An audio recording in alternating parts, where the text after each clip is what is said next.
여러분 안녕하십니까. 경제 현장 오늘 고광철입니다. 오늘의 주요 뉴스 전해드리겠습니다. 지난 1분기 우리 경제가 작년 4분기보다 0.2% 쪼그라드는 역성장에 빠졌습니다. 민간 소비와 정부 소비는 물론 건설 투자와 설비 투자가 대폭 줄고 수출도 감소했는데요. 우리 경제는 작년 1분기 1.3% 성장한 후에 곧바로 2분기에 마이너스 0.2%까지 떨어졌고 3, 4분기에 뚜렷한 반등을 하지 못하다 올 들어 다시 역성장의 늪에 빠진 겁니다. 트럼프 미 대통령이 자동차 부품 관세를 면제하는 방안을 검토하고 있다고 백악관이 밝혔습니다. 부품을 수입해서 미국에서 자동차를 만드는 미국 자동차 회사들의 로비가 받아들여지는 겁니다. 자동차 부품 관세가 면제되더라도 외국산 수입 자동차에 물리는 25% 관세는 유지될 전망입니다. 유럽연합 EU가 애플과 메타에 총 7억 유로, 약 1조 1천억 원의 과징금을 부과했습니다. 글로벌 빅테크의 시장 지배력을 규제하는 디지털 시장법에 근거해 미국 빅테크에 내린 첫 제재입니다. 애플은 앱 장터를 폐쇄적으로 운영했고 메타는 광고 목적 데이터 수집에 동의하도록 강요한 게 문제라는데 미국의 보복이 주목됩니다.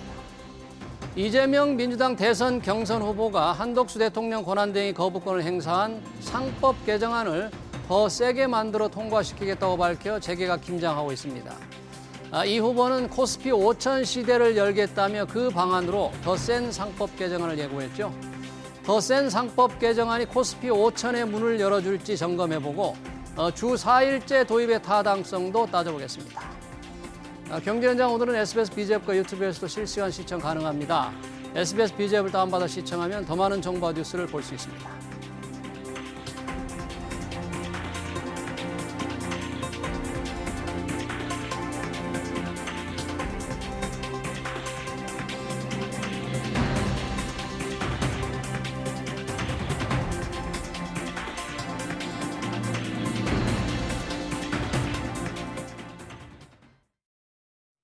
네, 이재명 더불어민주당 대선 경선 후보가 코스피 5천 시대를 열겠다며 증시 활성화 계획을 내놨습니다. 지금까지 얘기된 것보다 더 세게 상법을 개정하겠다는 겁니다. 우리 경제가 역성장에 빠진 상황에서 실현 가능한 계획안이 될지 이준서 동국대 경영학과 교수 모시고 얘기 들어보겠습니다. 교수님 어서 오십시오. 예, 반갑습니다. 안녕하세요. 자, 매년 대선 때만 되면 후보들이 다양한 공약을 내미는데 올해도 또 코스피에 대한 상당히 긍정적인, 낙관적인 공약을 내놨네요. 이재명 대선 경선 후보 코스피 5천 시대 열겠다. 자, 5천 시대 뭐 좀 꿈 같은 숫자로 보입니다만 가능할까요? 뭐 원래 목표는 조금 높게 설정하는 것이 뭐 통상적인 이해니까요. 그러니까 지금 코스피가 오늘 한 2,500선인 걸로 지금 제가 이해를 하고 있는데요. 그래서 네. 이제 현재 주가 지수를 한 2배로 올리겠다.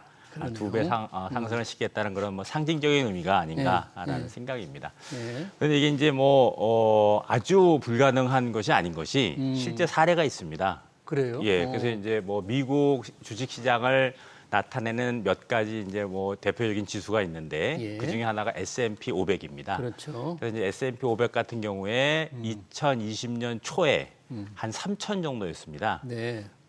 그런데 올해 조금 떨어졌지만 지금은 네. 2025년 올 초에 이게 한 6천을 돌파를 했어요. 배가 됐네요. 그렇죠. 그래서 올해. 정확하게 5년 만에 네. 2배가 됐습니다. 오, 예, 그래서 그러네요. 뭐 아주 불가능한 이야기는 아니고요. 네. 그래서 이재명 후보도 결국에는 이제 몇 가지 아젠다를 제시를 했지 않습니까? 그러니까 이제 숫자로만 보면, 지수로만 보면 뭐 배가 되는 게 예. 뭐 불가능한 아주 일은 불가능한 건 아닌데 아니다. 과연 우리가 그러면 미국처럼 될까? 되기 위해서는 자 그러면 이재명 대선 경선 후보가 제시한 것들이 여러 가지가 있죠. 그렇죠. 예. 하나하나 한번 볼까요, 그러면? 예, 그래서 상법 개정을 먼저 이야기를 했고요. 상법 개정안. 예, 네. 이게는 좀 이따 다시 좀 네. 구체적으로 네. 말씀을 드리기로 하고, 네. 그리고 기업 지배구조 투명성도 이야기를 했고요. 지배구조 투명성. 예, 그리고 이제 우리나라 시장을 MSCI 선진국 지수에 편입을 시키겠다. 예, 이러한 뭐 주식시장 주변에 걸친 그런 제도를 얘기를 했고, 네. 그다음에 이제 그 주가 조직 원 스트라이크 아웃제, 요거는 이제 뭐 불공정 거래 하나의 행태라고 얘기할 수가 있는데요. 예. 예, 그래서 뭐 시세 조정이나 부정 거래, 미공개 정보에 대해서 한번 적발이 되면 그냥 다시는 금융 시장에 발을 붙이지 못하게 원 스트라이크 아웃제를 뭐 실시를 하겠다, 시행을 하겠다. 그래서 전제는 이제 공정하고 그런 합리적인 기업 경영이 전제가 되고 네. 그다음에 이제 시장 질서를 확립을 해서 그러면 한 5천 정도까지도 가능하지 않겠느냐라는 얘기고요. 네. 그러니까 이거 이외에 뭐 이제 뭐 상장 제도를 조금 개편을 한다거나 네. 아니면 뭐 연기금이라든가 퇴직연금의 주식시장 투자를 조금 활성화한다거나 네. 이런 그 주식시장 환경에 관련된 그런 뭐 제도적인 개편이 좀 필요할 것 같고요. 예. 그리고 이제 정부 당국으로는 이제 기업 투자를 좀 확대를 한다거나 아니면 제일 큰 문제 중에 하나가 우리나라 지금 가계자산 중에 부동산 자산이 차지하는 비중이 뭐 70%, 80%까지 이르지 그렇죠. 않습니까? 예. 그래서 이제 부동산 자산을 금융자산으로 주식시장으로 환류시킬 수 있는 그런 정책들이 마련이 된다면 아주 불가능한 일은 아니지 않느냐라고 참 평가를 하고 싶습니다. 여러 가지 방법이 뭐 법을 고치고 주식 환경을 바꾸고 투자 수요를 늘고 참 많은데 그러면 예. 이게 이제 그 중에서 가장 지금 많은 개미들과 기업들이 관심을 가지고 있는 게 상법 개정안이 지난번에 이제 국회 통과한 후에 거부권 행사됐잖아요. 그렇죠. 이걸 더 강하게 만들겠다, 더 세게 만들겠다 그러는데 우선 더 세게 만든다는 이재명 후보의 생각이 그 더 세게라는 걸 뭘 더 붙인다는 거죠? 예, 그래서 이제 집중 투표제라는 것을 조금 의무화하고 집중 투표제를 의무하고 그다음에 감사위원 분리 선출을 좀 확대를 하겠다. 예. 라는 얘기인데요. 이거는 이재명 후보가 뭐 독자적으로 새로운 아이디어를 낸 건 아니고 기존에 이제 우리가 밸류 프로그램이 지난해 시작이 됐고 예. 그다음에 이제 민주당 쪽에서는 부스트업 프로그램이 진행이 됐습니다. 그리고 이제 이번에 상법 개정안 그 이사의 주주 충실 의무, 그 상법 개정안을 발의를 하는 과정에 있어서 원래 이 두 가지 안이 포함돼 있었다가 그 국민의힘과 협의를 하는 과정에 있어서 이 이사의 주주 충실 의무를 실현시키기 위해서 나머지 두 개를 뺐던 거거든요. 네. 그걸 다시 이제 추가를 한 하겠다. 그런 상황이다라고 이야기를 할 수가 있겠습니다. 네, 이제 더 센 게 집중투표를 의무제로 한다. 예, 예. 감사위원 분리선임을 확대한다. 예. 우선 상법 개정안에 이사의 충실 의무. 저희가 방송에 몇 차례 얘기를 했습니다마는 이사들이 회사만이 아니라 회사와 주주에도 충실하게 의무를 다하라고 이제 확대하는 건데 이 부분에 대해서 재계가 이제 반대를 했잖아요. 예, 그리고 예. 정부도 거부권을 이제 대통령 권한대행에 행사를 했는데 그걸 두고 이재명 후보는 이기적인 소수의 저항이다. 그러니까 반대하는 재계가 저항을 하고 있고 그는 이기적인 생각이고 그 사람들은 소수다. 이렇게 좀 규정을 한 것 같은데 재계가 볼 때는 이런 규정이 조금 너무 좀 편하지 않나 재계의 입장을 이런 생각도 들어요. 네, 예. 이게 이제 뭐 보는 시각에 따라 좀 다를 수 있는데요. 그러니까 예컨대 뭐 이제 그 댓글 같은 걸 보면 예. 일반 소액 투자자들은 이사의 주주 충실 의무에 대해서 적극 찬성을 하고 있습니다. 일반 소액 투자는 찬성을 예. 하는데 그러니까 그게 결국에는 이제 소액 주주를 보호하는 하나의 가장 대표적인 방안이 될 수가 있기 때문에 그런데 이제 재계가 반대하는 거는 아무래도 이제 대주주 그리고 이제 대기업 집단의 총수 일가들은 본인들한테는 불리한 내용이 될 수 있으니까요. 그래서 반대를 하고 있는 상황이 아닌가라는 생각입니다. 근데 이제 많은 분들이 조금 뭐 시청자분들도 조금 오해를 하고 계신 게 뭐냐면 이사의 그 주주 충실 의무라는 것이 그 무슨 뭐 일반 주주 그다음에 대주주를 뭐 일방적으로 옹호하고자 하는 그런 내용이 아니라 뭐 우리 앵커님도 잘 아시다시피 우리나라 이제 기업 지배 구조가 지배권과 소유권이 조금 괴리가 있습니다. 소유권과 소유 지분은 얼마 안 되지만 그렇죠. 지배권을 크게 행사한다 그런 얘기죠. 예. 그래서 이제 총수 일가가 계열사에 보유하고 있는 지분은 한 3.6%밖에 안 되는데 실질적으로 이제 순환 출자 구조를 통해서 그 계열사들 다 지배하고 있는 상황인 거고요. 그러다 보니까 이제 의사회가 의사 결정을 하는 데 있어서 소유권과 지배권의 차이가 나는데 이게 이제 지배권 즉 총수 일가 대기업 집단의 총수 일가 위주로 의사 결정을 하는 상황들이 뭐 종종 발생을 하고 있어서 그냥 소위 말해서 법대로 의결권대로 의결권 비례 원칙이라는 것이 아마 그 함의가 들어가 있을 겁니다. 그래서 오해를 안 하셨으면 하는 부분이 그런 이사의 주주 충실 의무가 무슨 경영 판단 원칙 이런 거와는 관계가 없고 선의 뭐 충실의 의무 이런 것도 관계가 없고 그냥 주주들 간의 그 소유권과 지배권의 차이가 있을 경우에 소유권 위주로 이사회가 의사결정을 해라라는 그런 함의가 들어가 있지 않는가라는 네, 그런 생각입니다. 그러네요. 예. 근데 예. 그런 취지로 이제 해석을 하지만 정작 제게는 이렇게 할 때 조그마한 지분을 확보한 뭐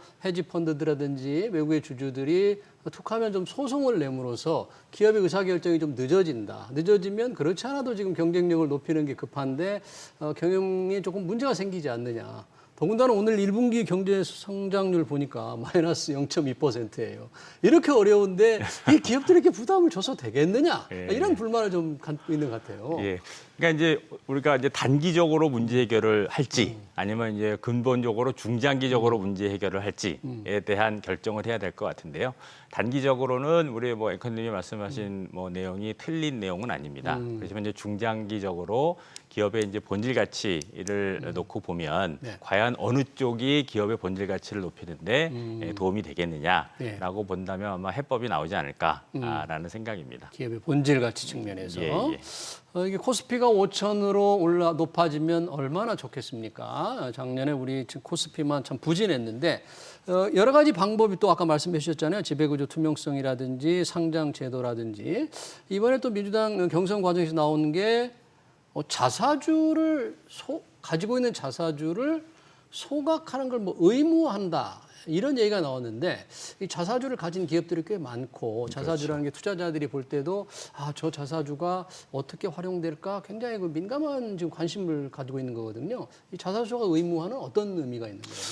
그러니까 이제 물론 자사주의 순기능이 물론 있습니다. 순기능. 예. 그래서 순기능은 뭔가요? 그러니까 재매각을 하면 현금 확보가 가능하겠고요. 그걸 팔아가지고요. 예. 네. 그래서 현금 확보가 가능하겠고 그다음에 이제 많은 경우에 그 자사주를 담보로 해서 교환사채라는 걸 발행을 합니다. 교환사채요? 예, 익스체인지 반드라고 EB라고 하는데요. 예. 네, 교환사채 발행을 했을 때 그 발행 기업 입장에서는 어떤 것이 유리하냐면 이제 금리가 발행 금리가 조금 낮습니다. 일반 채권에 그 주식이 비해서. 담보가 되니까 예, 금리가 그래서 떨어지는군요. 그런 측면에서 자금 조달을 조금 싸게 할 수 있다는 측면에서 뭐 이제 또 순기능이 될 수가 순기능이 있겠고요. 있다. 네. 그다음에 이제 M&A 했을 때 현물 출자가 또 이제 가능하겠죠. 현금이 없는 경우에 예, 현물로 그냥 출자를 출자를 할 수가 경우요. 있어서 그런 네. 이제 순기능이 있는데 많은 경우에 이제 제도를 좀 오용이나 악용하는 경우가 있어서 어떤 경우입니까? 그래서 예컨대 그런 거죠. 네. 자사주의 경우에는 의결권이 없습니다. 의결권이 없습니다. 그래서 네. 옛날에는 과거에는 뭐 인적 분할을 했을 때는 자사주의 의결권이 다시 부활을 했는데 그거는 이제 금융위에서 제도 개편을 통해서 막았고요. 그래서 더 이상 자사주는 의결권이 없습니다. 인적 분할을 하더라도. 그렇게 되면 근데 문제가 뭐냐면 예를 들어서 100의 주식이 있다고 했을 때 12자사주인데 그게 이제 소각을 안 하고 그냥 매입만 하고 있는 상황이라면 네. 그러면 대주주의 지분이 상대적으로 올라가는 거죠. 지분율이. 나머지 90에서 본인들이 원래 보유하고 있었던 지분은 그대로 유지가 되는 그대로 거니까. 유지가 되니까. 그러니까 이제 대주주들의 지배권이 강화가 되는 지배권 강화. 그러한 측면이 또 있고요. 또 그런 한 가지 좀 악용하기 위해서 자사주를 그런 사는 경우도 기업도 있지 않겠나 이런 의심이 그냥 추론을 하는 건데요. 그리고 또 다른 건 아까 말씀드린 것처럼 교환사채를 발행을 할 때 그 교환사채를 조금 더 잘 그 뭐 인수되기 위해서 약간 할인율을 적용을 한다거나 아니면 이제 풋옵션을 같이 어태치를 해서 줍니다. 그러면 결국에는 그 피해가 기존 주주들한테 나타나기 때문에 그러한 이제 부작용들이 있고요. 예. 그래서 이제 그래서 결국에는 진정한 주주 가치 제고 측면에서 보면 우리 뭐 시청자 여러분들도 잘 아시다시피 우리나라 같은 경우에는 시가총액이나 뭐 EPS나 이런 거를 재무지표를 산정을 할 때 다 발행 주식 수를 기준으로 합니다. 발행 주식 수. 예, 그러니까 이게 매입만 하고 소각을 안 하면 주주 가치의 증대가 전혀 안 이루어지는 거죠. 주식이 그대로입니다. 그대로 숫자가 있으니까 EPS도 그대로고, 네. 그대로고. 그래서 이제 우리나라가 그러니까 소각을 해야지만 EPS가 올라가기 때문에 주당 수익이 올라간다. 그렇죠. 예. 그래서 이제 뭐 주주 환원 측면에서 보더라도 매입으로 그치지 않고 이게 소각으로 이어져야 되는 거고요.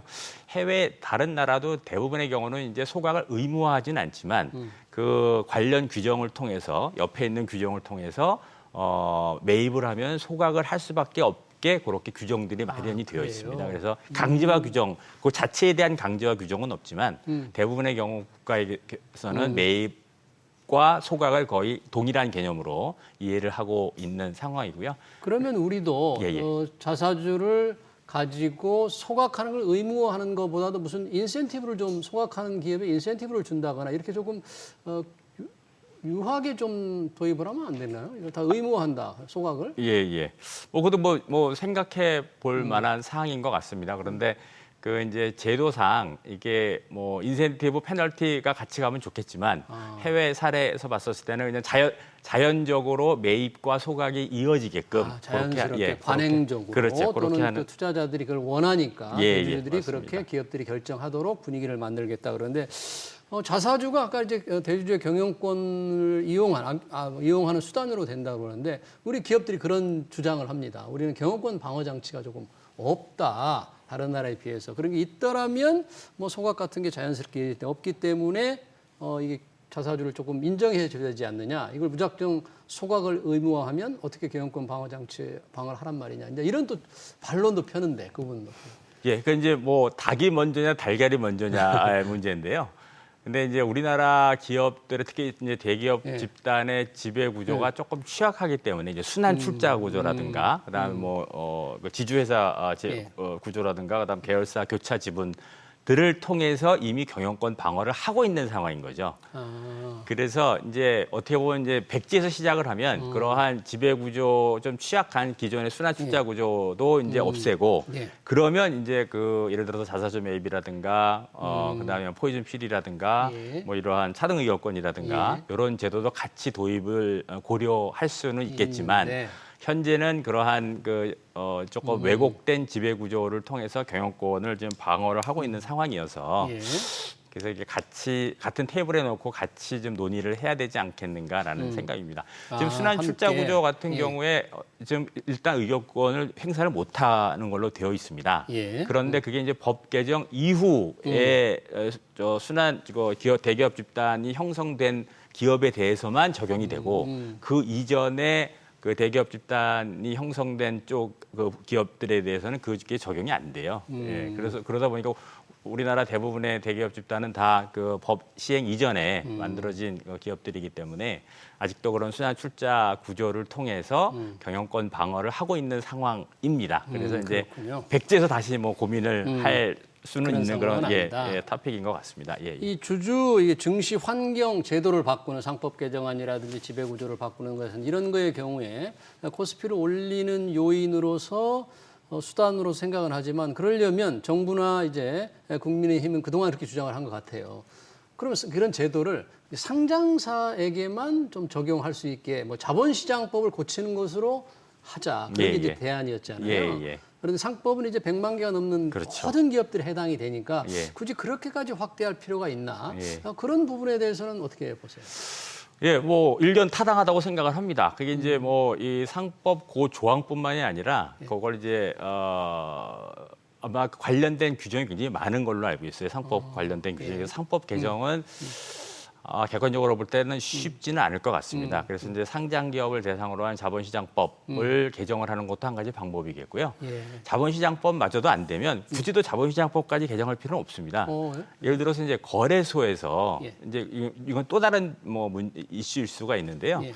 지금 일본이 그런 상황이거든요. 밸류 프로그램을 하면서 밸류업. 예, 그 거래소의 기업들을 세 개로 구분을 했습니다. 그래서 프라임, 예. 스탠다드, 그로스 그렇게 세 네. 개를 구분을 하고 예. 프라임과 스탠다드 즉 말해서 우수 기업과 일반 기업을 구분하는 그러한 조건들을 몇 가지 달아놓은 것이 예. 그런 것들을 연속 규범화 시켜서 그 이제 거래소의 무슨 뭐 구조 개편이 만약에 가능하다면 그렇게 거래소의 기업들을 1, 2부 쉽게 말해서 1, 2부로 구분을 하는 하나의 요건으로 상법 그러니까 이제 우리 회사는 이사의 뭐 주주 충실 의무를 하겠다, 뭐 자사주를 소각을 하겠다 이런 경우에 일부러 올려주겠다라는 그런 연성 규범화를 하면 굳이 지금 국회에서 뭐 예, 이렇게 서로 논란이 갈등도 되고 있는 심한데. 예, 무슨 뭐 상법 개정이나 자본시장법 개정 말고도 충분히 가능한 방법은 있지 않을까라는 개인적인 생각입니다. 예, 주주들의 권익을 보호할 수 하면서, 있는 그렇죠. 장치를 이 거래소 연성 규정을 규범화시켜서. 통해서 그렇죠. 만들 예, 수 있지 맞습니다. 않겠느냐. 예, 예. 그런 얘기네요. 개인적인 생각입니다. 네, 잠깐 얘기하다 보니까 예. 시간이 다 됐네요.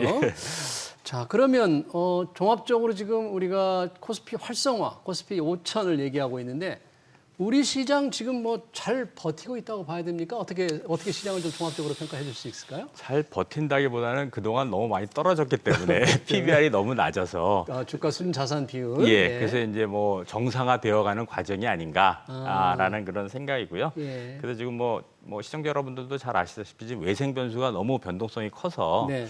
뭐 조금 쉽지는 않은 상황이고 그다음에 뭐 정치적 불안정성까지 뭐 가미가 돼서 가세가 돼서 좀 어려운 상황인데 뭐 어찌 됐든 신정부가 들어서면 불확실성이 제거가 될 테고요. 아무래도 주시장에서는 가장 위험 요소가 불확실성이니까 그런 불확실성이 제거가 되고 아까 말씀드린 모두에 말씀드린 그러한 여러 가지 제도적인 보완 장치 그리고 신정부가 새롭게 뭐 성장 기업에 대한 투자를 많이 하고 이러한 전반적인 경제 여건이 조금 호조가 되면 개선이 되면 뭐 5천까지는 아니더라도 상당 부분 주가 상승은 가능하지 않을까라는 개인적인 생각입니다. 뭐 저희도 정말 한 3천만이라도 빨리 넘었으면 좋겠습니다. 2,500에서 이렇게 머물고 있기 때문에. 예.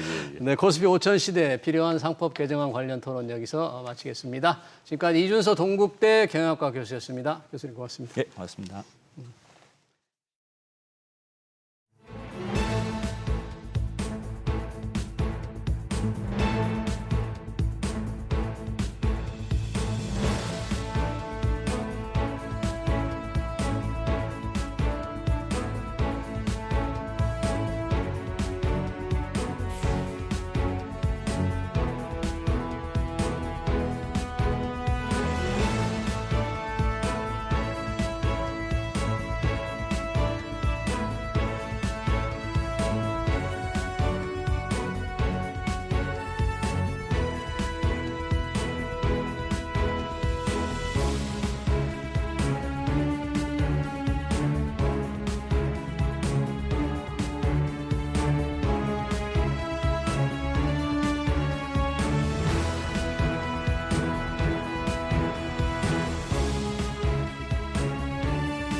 왜 가난한 사람들은 더 아플까요?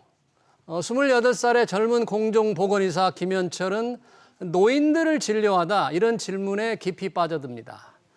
그래서 경제학으로 인생 항로를 바꾼 그는 통계와 현장을 엮어 사회 문제에 대한 실증적 해답을 제시하는 경제학자로 거듭나죠.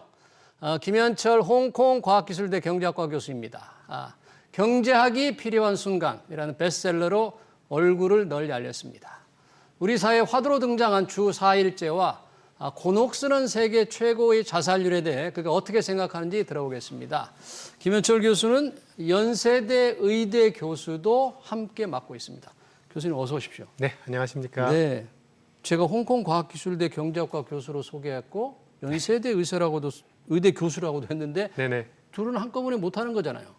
아닙니다. 학교에서 허가를 양쪽에서 다 해주시면은 네. 가능합니다. 그래서 지금은 겸직 상태입니다. 양쪽 다. 그래요? 겸직하지만 왔다 갔다 뭐 강의를 해요? 주로 연세대학에 있습니다. 주로 연세대에 계시고, 네, 반갑습니다. 저희가 이제 그 경제학이 필요한 순간이라는 책의 현실 문제를 굉장히 접목을 잘 해가지고 경제학적인 해답을 내는 걸 보고 많은 독자들이 감동을 했는데 관련해서 저희가 오늘 주 4일제, 네, 또 4.5일제 네네. 대선 공약으로 나오고 있거든요. 네, 그렇습니다. 물론 이게 임금을 깎지 않고 네, 하는 거야만 지금 논의가 되겠죠. 임금을 깎아야 되는지 아닌지 모르겠습니다만 깎지 않으면 제일 좋죠. 그렇지만 깎지 않으면 뭐, 네, 깎지 않으면 그게 가능할지 모르겠습니다. 네. 양당이 쏟아내는 공약, 뭐 말장난 공약이라고 말씀하셨습니까? 이걸? 제가 한 건 아니고요. 네. 사람들이 그렇게 느끼는 분들이 좀 있어서 아. 사실은 헷갈릴 수도 있을 것 같습니다. 네. 주 40시간제, 뭐 주 52시간제, 네. 69시간제. 이게 도대체 뭐지? 막 이렇게 좀 많은 분들은 아시겠지만 혹시 좀 모르시는 분들도 있을 것 같아서 예. 일단 그것부터 짚고 넘어가야 될 것 네. 같은 게요. 주 40시간제는 법정 근무 시간이 주 40시간이고 그렇죠. 법정 네. 근무 시간. 그거보다 넘어가면은 네. 이제 오버페이를 내면서 더 이제 근로자의 임금이 비싸지는 형태니까 그렇죠. 40시간 이상은 가능은 한데 돈을 좀 많이 내라 이제 이런 그렇죠. 이런 의미가 되는 거고요. 주 52시간제는 사실은 주 52시간제라고 하면 안 되고 주 52시간 근로 상한제. 그렇습니다. 52시간 넘게는 절대 일할 절대 수 일하지 없다. 마라. 어. 이거는 사실은 노동자가 자발적으로 일을 해도 네. 고용주를 처벌하는 규정이 있거든요. 그렇죠. 지금 그렇게 돼 있어요. 근데 지금 그렇게 돼 있습니다. 네, 주 52시간을 주 단위로 까다롭게 넘지 말라는 거예요. 주 단위로. 네. 네. 이제 그거를 조금 더 유연화해서 월 단위 이렇게 넓게 가서 그거보다는 좀 더 많이 일할 수 있게 해라. 이게 이제 69시간제였고요. 네. 그게 그런 것들이 막 혼재돼 있으니까 일반 국민들은 잘 모르시는 분들도 좀 네. 존재할 수 있을 것 같고요. 또 이번에 대선 공약으로 나온 게 네. 이제 국민의힘 쪽에서는 주 4.5일제다라고 말을 해서 나왔지만 주 4.5일제인데 사실 그게 임금을 아니죠. 깎지 않고 주 4.5일제를 자기가 주장을 했던 거죠. 근데 국민의힘이. 그렇지는 않고요. 그렇지 않아요? 네. 이게 지금 주 4.5일제가 아니라요. 사실은 그 주 40시간제를 유지하면서 그렇죠. 그러니까 월화수목은 1시간씩 더 일하고 맞습니다. 그런 다음에 금요일에는 4시간을 줄여라.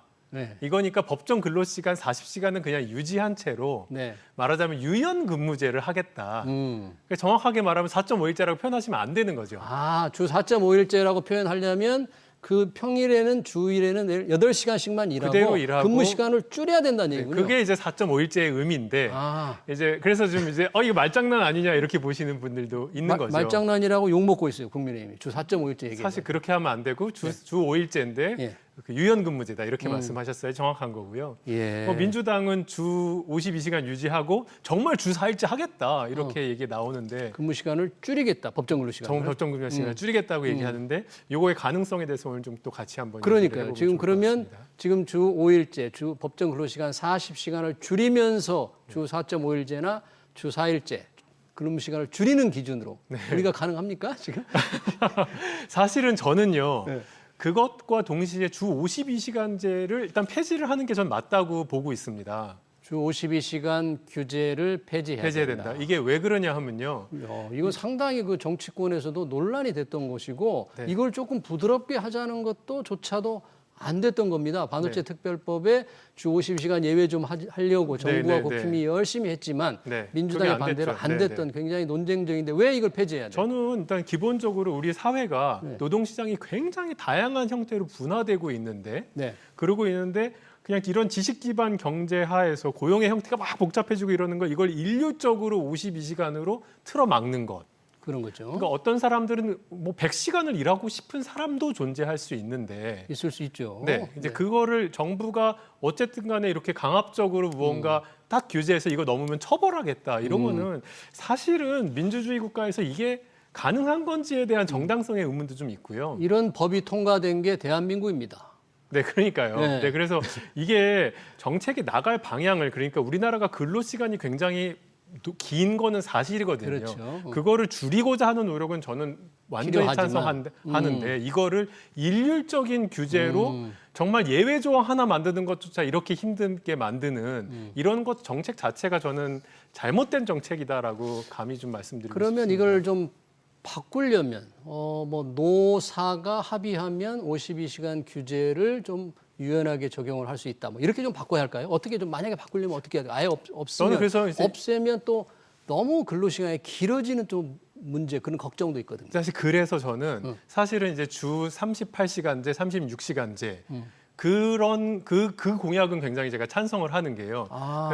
그게 이제 말하자면 강압적이냐 너찌냐의 차이입니다. 너찌라 함은 네. 그러니까 할 수는 있게 열어두되 좀 못할 수 그렇게 장기 시간 근무를 하지 않을 수 있도록 쿡쿡 찌르고 그러니까 뭔가 이렇게 소몰이 하듯이 가는 이게 그래서 주 38시간제, 36시간제를 하면요. 네. 그러면 이제 고용주가 근로자한테 지불해야 되는 비용이 올라가잖아요. 그렇죠. 네. 네. 네. 그런 식으로 규제를 하는 것이 그런 식으로 규제라기보다는 그런 식으로 이렇게 인도를 하는 것이 적절하지 이렇게 뭔가 강압적인 규정이 딱 있어야 된다. 이거는 사실은 앞으로 나갈 방향은 아니다라고 생각합니다. 주 36시간, 주 38시간을 법정 근로시간을 줄이는 것도 필요하다는데 만약에 줄일 경우 네. 그래도 만약 어느 기업이라 하면은 네. 뭐 생산량이 똑같아야 될 거 아닙니까? 생산량이 줄어들면 안 되잖아요. 네네. 그러면 생산성을 높여야 될 텐데 네. 그럴 수 있게 우리 환경이 되겠나? 기업들이 어떤 근로윤리라든지 뭔가 자동화라든지 모든 면에서 줄어드는 만큼 더 생산성을 높일 수 있는 방법이 과연 사실 있느냐? 이제 좀 그렇게 걱정되잖아요. 네. 그래서 사실 이제 우리가 주 5.5일제에서 주 5일제로 갔습니다. 그렇죠. 그게 옛날에 반공일이 있었습니다. 그러니까요. 저도 사회 초년생이었을 때 네. 토요일 날 근무했던 기억이 나요. 예. 그때 이제 정말 이렇게 근무 시간 줄이면 삶의 터전도 있습니다. 월급이 줄어들게 됩니다. 이제 네. 그런 걱정 많이 했는데 네. 이게 이제 한 20년 지나고 나니까 당시에 정말로 그런 일이 발생됐는지 연구를 한 게 있습니다. 그래요? 어떤 결과가 나왔어요? 봤더니 오히려 생산성이 높아졌어요. 생산성이 높아졌다. 오히려 높아졌어요. 그때 5.5일제에서 5일제로 됐을 때 어떻게 높아졌을까? 어떻게 높아졌냐 하면요. 사실은 이제 나머지 근무하는 시간에 집중도가 더 올라갈 수 있거든요. 네. 그런 방식도 또 될 수 있고 또 예. 하나는 이제 근무 시간이 줄어드니까 뭐 기계라든지 뭔가 그거를 극복할 수 있는 다양한 방식들이 도입되거든요. 예. 그걸 통해서 오히려 생산성이 높아졌습니다. 음. 지금 우리가 그러니까 주 4.5일제로 간다고 해서 예. 반드시 생산성이 떨어질 것이라고만 생각하는 거는 꼭 그렇게 규정할 수는 없다. 주 5.5일제가 5일제로 됐을 때 높아진 생산성을 견줘 보면 반드시 우리도 그렇게 걱정할 필요는 없을 것 같다. 아니요, 그런 걱정은 얘기는. 해야 되지만 걱정해야 반드시 되는데 무조건 생산성이 준다라고 단정할 하실 필요는 수는 없다고 없다. 생각하는 거죠. 그러니까 전체적인 법정 근로시간을 줄여 나가되 네. 또 더 일할 수 있는 사람, 아까 주 52시간 규제 같은 또 그런 거는 네네. 뭐 노사가 합의를 하든 어떤 데서 좀 전 풀어줘야 유연하게 된다 완전히 이거죠. 풀어줘야 된다고 생각합니다. 그러니까 예를 들면 레지던트, 그러니까 의대 레지던트, 제가 의과대학에 있으니까요. 네. 의대 레지던트들은 이제 막 80시간, 100시간씩도 일했잖아요. 네. 근데 이렇게 강도 높은 일을 하는 이유가 뭐냐 하면요. 예. 사람의 생명을 다루기 때문이거든요. 왜냐하면 처음 레지던트 되면 뭔가 굉장히 다 부족합니다. 네. 그런데 이렇게 열심히 일함으로써 기술을 습득을 쫙 하는 거거든요. 아, 그래서 다음에 환자가 왔을 때 이 환자가 생명에 살릴 가능성이 높아지는 네. 이런 것까지 사실 생각해 보셔야 된다고 생각이 드는 게요. 네. 레지던트들 일 너무 많이 하는 게 문제지라고 해서 네. 무조건 줄여 40시간만 해 네. 이러면 네. 사실은 조금 더 그 뭔가 정말로 종합병원에 입원해야 되시는 분들한테는 네. 또 리스크가 있을 수 있는 부분이 있어서 네. 이 모든 사회에는 다양한 직종이 존재한다. 다양성이 다 다양한 그런 훈련들이 이루어질 수 있도록 우리가 너무 지나친 강압적인 규제는 별로다. 넛지로 가야 된다라고 말씀드립니다. 작은 이게 작은 걸 제도를 고쳐서 전체를 바꾸는 넛지 형태로 가야 된다 그러는데 의사라든지 이런 전문 인력의 경우에는 그럴 수도 있지만 네. 일반 중소제조업이라든지 또는 대기업 제조업 공장 같은 경우에서는 근무 시간이 줄어들어서 네. 주 38시간이나 주 36시간이 가능한 기업도 있을 수 있고요. 네. 생산성이 유지되면서 네. 그러지 못한 기업들도 있을 텐데 자칫하면 뭔가 기업 간의 차별화가 좀 많이 나면서 네. 근로자들이 뭔가 이게 조금 구별되는 그런 상황이 올 것도 같아요. 네, 정확한 지적이시고요. 네? 사실 그게 제 연구이기도 한데요. 네. 제가 이제 회사를 차려갖고요. 다른 나라에 회사를 차려서 네. 정말 적은 근무 시간으로 사람을 뽑아보기도 하고 예. 장기 근무하는 그러니까 지금 워크아워가 긴 사람, 네. 긴 쪽으로 사람을 뽑아봤는데 네. 확실히 그 이제 짧은 근무 시간 대신 월급이 줄어드는 쪽으로 네. 해서 오는 분들은 길게 일하는 쪽으로 오는 분들에 비해서 생산성이 좀 낮은 분들이 옵니다. 그러겠죠. 네. 네. 아무래도 그렇거든요. 그래서 제도를 도입할 때요. 예. 어떤 회사는 짧은 시간 일하고 어떤 회사는 긴 시간 일하고 이런 식으로 하면은 아무래도 능력 있는 분들이 긴 시간으로 가고 능력이 좀 부족하신 분들이 짧은 시간으로 가기 때문에 네. 이런 구조가 생깁니다. 예. 그래서 좋지가 않고요. 할 거면 나라가 전체적으로 결단을 해서 예. 이제 뭐 40시간에서 38시간 하겠다라고 했을 때는 동시에 딱 이렇게 돼야지 동시에 시행을 해야 그런 된다. 불균형이 예. 벌어지지 않을 예. 것이라고 예측합니다. 예. 그러면서 또 장시간 근로를 원하는 데는 또 탄력적으로 할 수 있도록 제도를 조금 유연하게 적용을 하면서 그렇게- 선택의 폭을 좀 넓혀줄 넓혀줘야 필요가 된다. 있다. 네. 그런 얘기네요. 저는 그렇게 생각합니다. 네, 이 지금 4.5일제, 4일제 하니까 과연 기업들이 따라갈 수 있을까 걱정이 많은데 이런 선택의 폭을 넓혀주는 제도를 한다면 뭐 한번 해볼 수도 있죠. 시도해봄직도 하다는 생각도 듭니다. 네네. 주제가 많은데 우리 안 좋은 주제로 한번 넘어가 볼까요? 네네. 자살률 1위. 네. 우리 지금 출생률도 출생률도 1위, 거꾸로 1위. 꼴등으로 1위 네. 1등입니다. 네. 자살률은 정말 1등인데 네. 우리나라 자살률이 언제부터 이렇게 확 높아졌어요? 우리나라 자살률 얘기하기 전에요. 네. 저는 말씀하신 그 출생률과 출생률. 자살률이 세계 1위인 것은요. 네. 사실은 근본적인 기저에 대한민국 사람들이 행복하지 않고 불행하다라는 것이 깔려 있다고 생각합니다. 우리 사회에 뭔가 문제가 있는 거죠.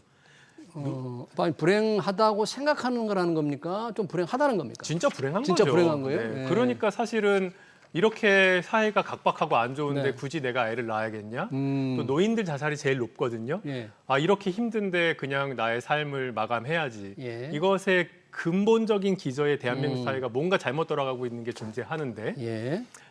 네, 그래서 자살률로 돌아와서 네, 네. 우리 사회가 원래 이렇게 자살률 1등 국가가 아니었습니다. 그래요? 1980년대만 해도 네. 우리나라 자살률이 굉장히 낮은 편이었습니다. 굉장히 그때부터 높은 줄 알았는데 안 그랬어요? 언제부터 네네. 높아졌어요? 이게 IMF 시절 이후로 급격하게 늘어났습니다. 아. 그러다가 2010년에 정점을 찍었고요. 예. 그 뒤로부터는 사실은 줄어드는데요. 아, 지금은 좀 낮아지고 있습니까? 낮아졌는데 요즘에 살짝 다시 올라갔는데 그 2010년 때 정점에 올랐을 때 다른 나라들은 급격하게 다 떨어졌거든요. 자살률이? 그래서 아. 우리나라가 지금 1위인 게 예. 다른 나라들보다 덜 떨어졌습니다. 아, 그렇군요. 그래서 오. 우리나라가 현재 요 그래프가 좀 나오는데요. 예. 저기 맨 위에 있는 게 지금 우리나라인데 현재 1등인 나라인데요. 예. 저 빨강색이죠. 그런데 네. 저기 보면 파란색과 초록색 나라들은요. 네. 저게 이제 그 구소련, 리투아니아 이런 나라들이거든요. 네. 그래서 굉장히 체제 전환기 때 자살률 많이 하시다가 네. 이제 사회가 전체적으로 좀 안정되면서 저 나라들이 이제 많이 줄어들었는데요. 예. 우리나라도 줄어들었지만 저기 지금 진짜 높았던 나라들만큼 줄어들지 않아서 그러네요. 현재 세계 1위인 완만하네요. 우리나라 자살률 낮아지는 것은 네. 정점을 찍었던 데가 2010년. 10년, 그렇죠? 네. 그래서 한 완만하게 낮아지는데 IMF를 겪으면서 그런 현상. 그게 IMF가 이 경제적 고통을 많이 줬기 때문에 사실 그런 그런 거죠. 네. 그 자살의 원인을 살펴보면요. 네. 결국 경제적인 불안이 굉장히 많고요. 그 다음에 친구가 없는 것, 외로운 거. 외로운 것, 그게 이제 두 번째 이유가 있습니다. 예. 네. 그리고 결국은 그런 것들이 우울한 감정으로 이어지면서 네. 우울하고 고통스럽고 그러다 자살하시는 이게 이제 심리적 부검이라고 하는데요. 심리적 부검. 자살하시는 분들을 다 살펴봅니다. 아. 어떤 분들이 자살하는지 사실 우리가 다 알고 있습니다. 네. 그래서 그 원인에 맞게 처방을 내리는 것들이 필요하다고 생각합니다. 그런 처방이 이제 여러 가지가 있을 거지만 정부가 이렇게 발표하는 거 보면 네네. 자살 예방을 위한 정책이 많은 것 같아요. 그래서 뭐 정신건강 검진을 지원한다. 네. 이런 쪽에 정부가 좀 많이 하는 것 같은데 그러면 이거는 자살을 조금 줄이는 예방하는 효과적인 대책입니까? 네, 그러니까 주로 정부 정책이 자살 예방 정책은 네. 보면은 뭐 정신건강을 이제 정신건강 검진을 열심히 좀 지원한다는 해보겠다. 거예요. 예. 그다음에 상담을 좀 늘리겠다. 예. 이게 아예 뭐 효과가 없다라고 말할 수는 없지만 예. 정신과적 영역에 좀 국한되어 있는 것들을 볼 수가 있습니다. 여기 지금 보시면은 정부의 자살 예방 정책 예. 1번, 2번, 3번, 4번 다 보시면은 예. 뭐 경제와 관련된 것들은 사실 좀 잘 없고요. 대부분 뭐 검진하시거나 아니면 좀 고위험군 관리하겠다. 네. 자살을 한번 시도하셨던 분들이나 네. 아니면은 그 자살자의 유족들 이런 예. 분들은 사실 자살하실 확률이 높거든요. 예. 이런 분들 관리하겠다는데 사실 근본적인 원인은 사실 우리가 지금 얘기했던 것처럼 경제적인 문제라든지 고립의 문제라든지 외로움의 문제라든지 이런 부분들을 충분히 반영하지 못한 것이 아쉬운 점이라면 아쉬운 점이겠습니다. 그럼 정부가 이런 자살 예방, 자살을 막기 위한 노력을 방금 정신건강 차원에 좀 집중하면 관련 부처도 조금 네. 치우칠 뭐 어디서 많이 할까요? 보건복지부에서 많이 할까요? 뭐 지금은 이제 보건복지부 정신건강국인데요. 거기에다가 맡길 일이 아닌 것 같네요, 이 문제는. 사실 그래서 네. 보건복지부 정신건강국 분들도 그렇게 얘기하세요. 이게 우리가 할 수 있는 건 다 했지. 자살의 원인이 이렇게 사회경제학적 원인이 많은데 이거 우리 보고 다 못한다 이렇게 말씀을 하시는데 예. 이제 흥미로운 거는요. 우리나라의 자살률이 그래도 2010년에 비해서 많이 줄었잖아요. 예. 그랬는데 특별히 많이 줄인 분들이 예. 노인의 자살이 급격하게 줄었어요. 줄었습니다. 아니, 노인 자살률 높은 건 아니었어요? 계속 올라가는 거 아니었어요? 2010년 네 줄었습니다. 그래서 대한민국 여기 이제 그래프 보시면 네. 저 빨간색과 빨간 거. 파란색 1등, 2등이요. 네. 우리나라 80세 노인들, 80세 이상의 노인들, 70세 이상 노인들이 자살률이 진짜 급격하게 늘었다가 저 위에 빨간 게 지금 80대 이상입니까? 80대 이상입니다. 네. 저분들의 이제 자살률이 많이 줄었잖아요. 네. 그래서 세계적으로 자살률이 많이 줄은 예시에도 나옵니다. 이게 아, 성공적이었다. 왜 저 이렇게 원인을 이제 밝히는 게 중요하죠. 원인이 뭔가요? 그래서 원인이 이제 세 가지가 많이 거론됐었는데요. 예. 예전에 이제 지금도 하고 있는 우리나라 장기요양보험제도 장기요양보험. 네. 네, 그래서 아프면은 이제 집에 이렇게 돌보시는 분들 보내주는 게 있었고 두 네. 번째가 그 농약인 파라퀀트라고요. 네. 제초제가 자살 도구로서 많이 이제 얘기가 많이 이제 사용됐었습니다. 네. 요걸 한 2010년 정도에 그 규제를 하고 이제 더 이상 팔지를 않습니다. 아, 그래요. 네, 마지막으로는 진짜 제일 중요한 이유인데요. 우리나라의 그 기초연금, 그러니까 옛날엔 노령연금이라고도 하기도 했고요. 네, 기초연금 제도가 지금 있죠. 네, 그래서 70% 가난한 분들 한 70%에게 70%에 주는 거. 네네. 네. 요 세 가지가 거론됐는데 최근 경제학 연구에 의하면 예. 마지막 예. 그러니까 이 노인의 사회복지를 늘린 것 이것이 저감소를 대부분 설명하더라. 기초연금. 기초연금입니다. 아, 네. 기초연금 도입 소득 하위 70%에 지금 주는 거잖아요. 네네. 그거를 지금 40만 원까지 높이겠다는 게 정부 목표인데 그게 도입되면 저렇게 주는 거예요? 그게 도입되면서 노인복지가 이제 같이 많이 늘어났거든요. 그래서 사실은 아까 경제적인 문제가 굉장히 자살의 중요한 그러네요. 원인이라고 했기 자살 때문에 원인의 경제적인 거, 외로운 건데 결국 네. 정신건강도 정신건강이지만 돈이네요. 그래서 자세. 돈이 진짜 첫 번째로 정말로 중요하고요. 예. 그래서 사회복지의 탄탄한 사회복지가 예. 자살을 줄이는 데는 핵심적인 원인으로 작용하고요. 예. 또 한 가지 좀 말씀드리면요. 우리나라는 정신과 약을 먹는 거에 대해서 굉장히 거부감이 있습니다. 그래서 많이 늘어나긴 했는데요. 예. 제일 자살 많이 하는 노인들과 예. 또 남자가 여자에 비해서 자살률이 2배인데요. 남자가 네, 남자들이 정작 약을 먹을 확률이 2분의 1입니다. 아, 자살을 자살률은 2배를 두 하는데. 배인데 왜 그럴까요? 남자들이 이게 좀 저는 봐서 이렇게 보면은 심리적 거부감이 있다고 생각해요. 와, 우리나라 남자들 마초 근성으로 이렇게 좀 네, 잘 어떻게든 괜찮다고 이겨내야지. 내가 약에 의존하면 안 되지. 아. 약간 이런 것들이 예. 사실은 이제 그러면 안 되고요. 예. 이런 항우울제가 개발되면서 항우울제가 많이 도입된 나라이면 나라일수록 자살률이 더 많이 줄었다는 근거가 있습니다. 네. 그래서 우리나라 노인들 또 특히 남성분들 네. 이렇게 좀 정신과에 가서 우울증 처방 받는 것이 네. 더 이상 터부 금기가 아니라 적극적으로 나라가 좀 권장을 해야 될 필요가 있다고 생각합니다. 그러네요. 그 자살률을 좀 더 낮추기 위해서는 우리 네. 사회복지, 노인복지 이런 경제적 복지에 더 신경을 써야 된다. 결국 그런 결론인가요? 네, 그렇습니다. 어, 그리고 한 가지 더 있는데요. 네. 아까 외로움 말씀드렸잖아요. 네, 자살률 원인으로 돈과 네네. 친구가 없는 외로움. 맞습니다. 그래서 사실 최근 연구가요. 예. 우울증이 있는 사람들 중에서요. 그러니까 예. 우울증이 없으면은 친구가 좀 없어도 괜찮은데 음, 우울증이 있는 분들에서는 이분들이 독거를 하느냐 아니면은 누군가 가족들이랑 같이 사느냐에 함께 따라서 사느냐. 예. 자살률이 굉장히 많이 차이 난다는 아. 그런 성균관대 전홍준 교수님의 논문이 실제 있습니다. 실증적 연구 결과가 실증적 있습니까? 연구가 있습니다. 네. 그래서 결국은 진짜 좀 자살 위험하신 분들은 그 옆에 누군가가 그분들을 지켜줄 이런 사회적 자산이 있어야 된다고 예. 이제 그런 결론인데요. 예. 그런 공동체 회복 이걸 이제 사회적 자산이라고 표현하는데 사회자본, 사회적 자산. 네. 사회자본이라고 표현하는데요. 예. 이런 게 우리나라가 지난 20년간 붕괴되었습니다. 이게 붕괴됐다. 네, 어떤 말이냐 하면요. 왜 혹시 응답하라 1988 이런 거 보면은요. 네. 동네 사람들끼리 음식 나눠 먹고 뭐 애들도 같이 키우고 네. 뭐 이런 것들이 사실 우리가 없어지면서 네. 아파트에서 사실 옆집 사람들이 누군지도 모르는 그렇습니다. 이런 형국으로 현실인데요, 갔거든요. 그게. 네. 사실 그게 외로움으로 이어지는 거죠. 예. 친구가 없어지는 것이고. 네, 요런 것들 공동체성이 회복되는 것도 꼭 필요하다라고 네. 말씀드리겠습니다. 사회적 자산을 더 활성화시키는 네. 그런 거군요. 저희가 이제 주 4일째 자살률도 얘기했는데 마지막 질문으로 네. 의대 교수니까 네.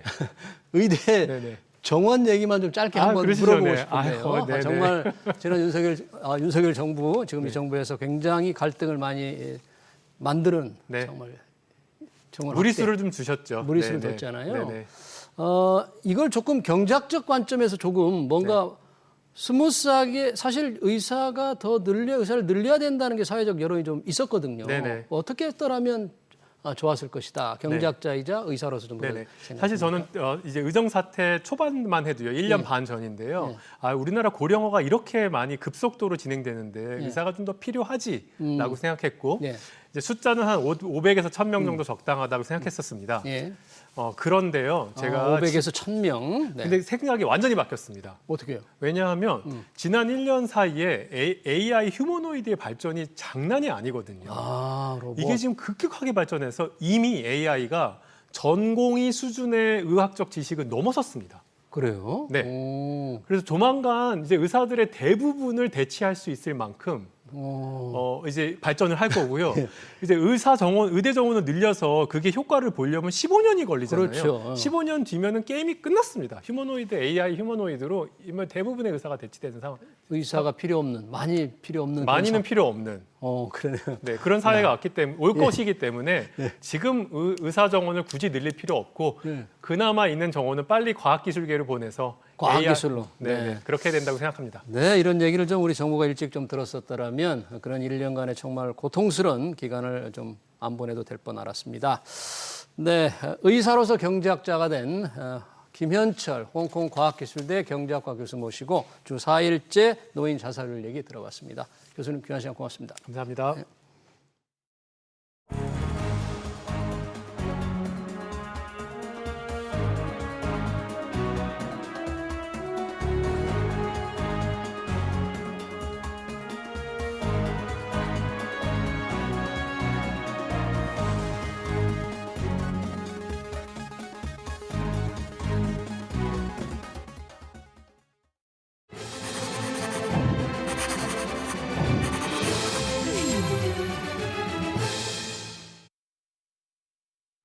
네, 코스피 5천 공약이 또 나왔습니다. 대선 후보들의 단골 메뉴인데요.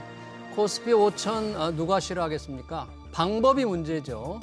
민주당은 더 센 상법 개정안을 내걸었습니다. 주주 권익을 강화하면 코스피가 점프할 거라는 논리인데요. 그렇다고 코스피 5천의 문이 열릴까요? 주가는 기업 실적과 경제 활력을 따라갑니다. 기업 이익이 늘지 않으면 주가 상승은 불가능합니다. 기업하기 좋은 환경을 만드는 게 우선입니다. 기업을 억누르면서 약속하는 코스피 5천은 공년불입니다. SBS 비즈 경제 현장을 여기서 마치겠습니다. 시청해주신 여러분 고맙습니다.